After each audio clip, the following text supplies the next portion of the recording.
현재 대한민국 방송가에서 가장 뜨거운 역설은 시청률 0%대에 허덕이는 프로그램이 경쟁자에게 1억 원이라는 살벌한 금액의 법적 청구서를 내밀었다는 사실이다. JTBC의 최강야구는 현재 시청률 0.63%라는 사망 선고에 준하는 수치를 기록하며 광고주와 투자자들의 외면 속에 생존 자체가 위태로운 상황이다. 이는 콘텐츠가 생명력을 잃고 재정적 블랙홀로 변했다는 적나라한 증거이며 한때 황금기를 누렸던 명성에 대한 대중의 차가운 조롱이다. 이 0.63%는 단순한 숫자가 아니다. 그런데 이병상의 환자 JTBC는 놀랍게도 경쟁 프로그램인 불꽃야구를 상대로 하루 1억 원의 간접 강제금을 요구하는 소송을 제기했다. 이 소식은 마치 야구 드라마를 방불케 하는 법정 싸움의 서막을 알리는 충격적인 뉴스로 다가왔다. 하지만 이 살벌한 법적 공방 이면에는 불꽃야구가 1억 원의 칼날을 피해 쏙 빠져나갈 수 있는 상식을 뛰어넘는 충격적인 생존 공식이 숨겨져 있다. 이 싸움은 법적 정의를 가리는 것을 넘어 시간과의 전쟁이자 생존력을 시험하는 처절한 콘텐츠 고지전이다. 과연 0.63%의 최강야구는 소송이 끝날 때까지 버틸 수 있을까? 일부 0.63%의 재정적 파국, 광고와 희망이 모두 증발하다 최강야구가 현재 직면한 0.63%의 시청률은 단순한 부진을 넘어선 재정적 파국을 의미한다. 방송계에서 0.63%는 국가 시청률에 비견될 정도로 처참한 수치며 이는 곧 광고 단가의 폭락을 의미한다. 프로그램의 초기 성공 당시 수많은 기업들이 높은 비용을 지불하며 광고를 유치했지만 이제 그들은 등을 돌리고 있다. 문제는 최강야구가 본질적으로 고비용 제작 구조를 가지고 있다는 점이다. 은퇴한 프로 선수들과 명망 있는 감독들의 출연료, 경기장 대관 및 운영 비용, 그리고 수많은 제작 인력 유지는 상상을 초월하는 제작비를 요구한다. 초기에는 흥행과 IP 가치가 이 비용을 상쇄하고도 남았지만 이제 수익은 증발하고 비용만 거대하게 남은 상황이다. 0.63%의 수익률로 고비용 구조를 3년 이상 유지하는 것은 불가능에 가깝다. 매주 방송을 강행할수록 JTBC의 재정적 손실은 눈덩이처럼 불어나고 있으며 이는 자체적인 중단이라는 파국을 향해 가속 페달을 밟는 것과 다름없다. 이처럼 최강야구는 외부의 공격이 아닌 내부의 재정적 출혈로 인해 스스로 무너지는 딜레마에 빠져있다. 시청률의 폭락은 프로그램의 브랜드 가치 하락을 넘어 투자자들에게도 명확한 단념 선언을 하게 만든다. 콘텐츠 시장에서 시청률은 신뢰도의 척도이다. 0.63%는 더 이상의 미래 가치가 없다는 시장의 냉정한 판단이며 이는 관련 굿즈 사업이나 잠재적인 스핀오프 기획의 불발로 이어진다. 최강야구는 이제 콘텐츠 자체가 아닌 JTBC의 통제 욕심이 낳은 처치 곤란한 짐짝으로 전락했다는 평가를 피하기 어렵다. 2부 1억 원의 함정 간접 강제금의 시간차 공격. JTBC가 불꽃야구를 상대로 청구한 하루 1억 원의 간접 강제금은 언뜻 보면 불꽃야구에게 치명적인 위격처럼 보인다. 하지만 법률적 해석을 깊이 들여다보면 이는 불꽃야구에게 오히려 유리하게 작용할 수 있는 시간차 공격임이 드러난다.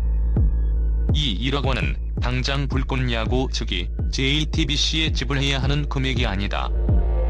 이는 간접 강제금이라는 매우 특수한 법적 장치이다.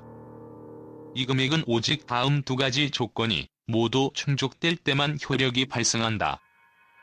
법원의 최종 판결 수년 강의 소송 끝에 법원이 불꽃야구가 최강야구의 저작권 혹은 아이디어를 명백히 침해했다는 최종 판결을 내릴 경우 고의적인 위반 최종 판결 이후에도 불꽃야구 측이 판결 내용을 무시하고 고의적으로 방송을 계속할 경우 이 간접 강제금은 판결을 이행하도록 압박하기 위한 벌금이지 프로그램이 제작되는 행위 자체에 부과되는 손해배상금이 아니다. 이 법적 과정은 최소 3년에서 길게는 8년까지 소요될 수 있는 방송 콘텐츠 생명 주기에서 보면 영원에 가까운 시간이다. 시간을 끌어 상대방이 재정적으로 지쳐 쓰러지게 만드는 것이다. 불꽃야구의 전략은 매우 명확하다. 이들은 소송 기간 동안 방송을 지속함으로써 그들의 IP를 공고히 하고 팬덤을 흡수할 것이다.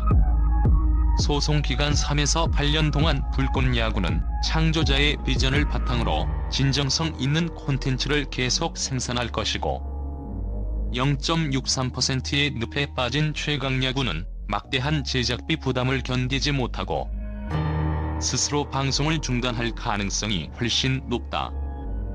3부 불꽃야구만 쏙 빠져나갈 수 있는 충격적인 방법. 여기서 불꽃야구에게 가장 유리한 그리고 JTBC에게 가장 치명적인 시나리오가 등장한다. 법적 논리의 핵심은 다음과 같다. 바로 소송의 피해자 소멸이라는 법적 역설이다.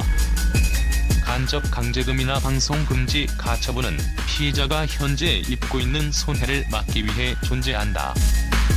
그러나 만약 JTBC가 최종 판결이 나오기 전에 0.63%라는 처참한 시청률과 감당할 수 없는 제작비 때문에 스스로 최강야구 프로그램 제작을 중단한다면 어떻게 될까?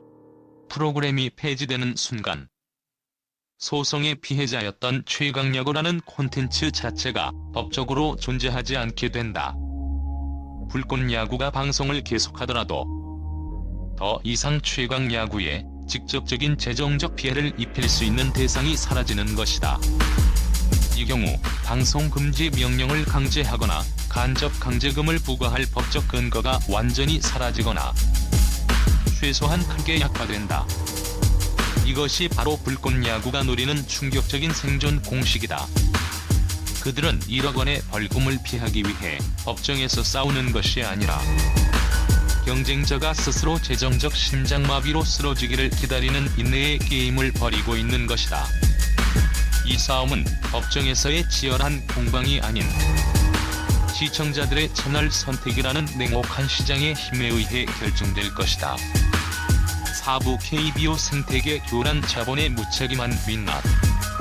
이번 사태는 단지 방송사 간이 싸움으로 끝나지 않고 한국 야구 생태계에까지 부정적인 영향을 미치고 있다. 최강야구는 프로그램의 리얼리티와 완성도를 높인다는 명분으로 KBO 리그에서 활동 중인 현역 코치들까지 중도에 영입했다. 이는 리그 운영의 안정성을 심각하게 해치는 무책임한 행태였다.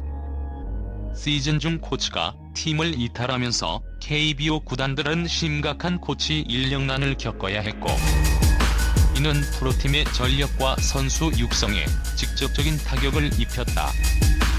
방송 콘텐츠가 스포츠 생태계의 질서를 파괴하고 단기적인 시청률만을 위해 프로리그의 안정성을 희생하는 것은 황금알을 낳는 거 위에 깃털까지 뽑아내려는 자본의 탐욕과 무책임한 민낯을 보여준다.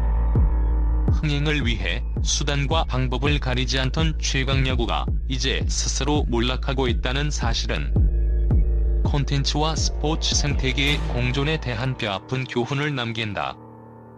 JTBC의 최강야구는 현재 0.63%의 병상에 누워 매주 수억 원의 링거를 맞고 있는 상태이다. 반면 불꽃야구는 1억 원의 법적 위협이라는 먹구름 아래에서도 묵묵히 그들의 콘텐츠를 쌓아가고 있다. 이 싸움의 승패는 법정에서의 승소가 아니라 어느 프로그램이 더 오래 살아남는가에 달려있다. JTBC가 3에서 8년의 소송 기간 동안 0.63%의 시청률과 막대한 제작비를 감당할 수 있을까? 시장의 냉정한 계산은 불가능하다고 속삭인다. 시간은 곧 그들의 편이며 그들은 경쟁자가 스스로 무너지는 자기 파괴를 조용히 기다리고 있다. 불꽃 야구의 전략은 단순하면서도 강력하다.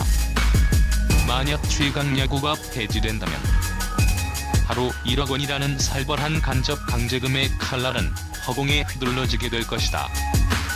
이는 콘텐츠 제작에 있어 진정 성과 생존력이 권위와 통제보다 훨씬 강력한 무게임을 증명하는 드라마틱한 사례로 역사에 기록될 것이다.